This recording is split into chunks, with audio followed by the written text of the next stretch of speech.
Now to our Living Healthy report. Traditional Chinese medicine has been used for centuries to heal and restore balance in the body.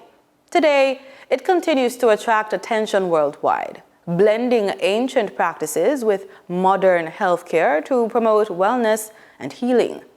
Our reporter Marlon Samuels is in Beijing, China, where he took a deeper look into this fascinating tradition.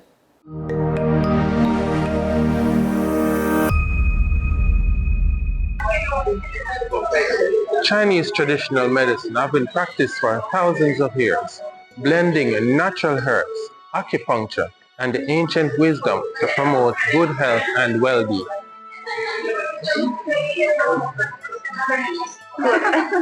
From ginseng to ginger, these herbs are carefully harvested and used in remedies passed down through generations.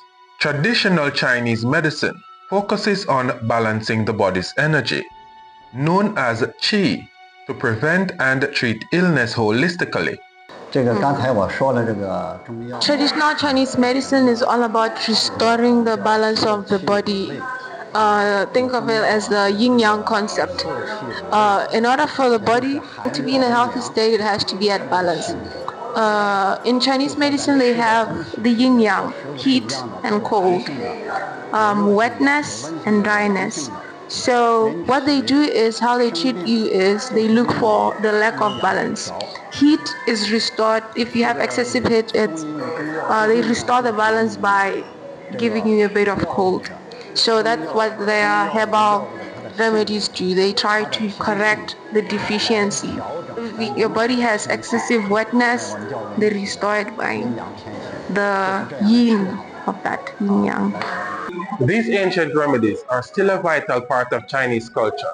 Many people believe traditional Chinese medicine offers a natural alternative to modern medicine, a bridge between tradition and health. Acupuncture, cupping, and herbal teas are just some of the therapies that continue to attract both locals and tourists seeking wellness. As China modernizes, traditional medicine remains a powerful symbol of its rich heritage, blending the old with the new in the pursuit of health. Traditional Chinese medicine can very much be used to solve a lot of modern day diseases like pulmonary heart disease conditions, diabetes, hypertension, and so on. So yeah, it's very much used for so many things. I am Marlon Samuels, reporting from Beijing, China for the news on PBCJ.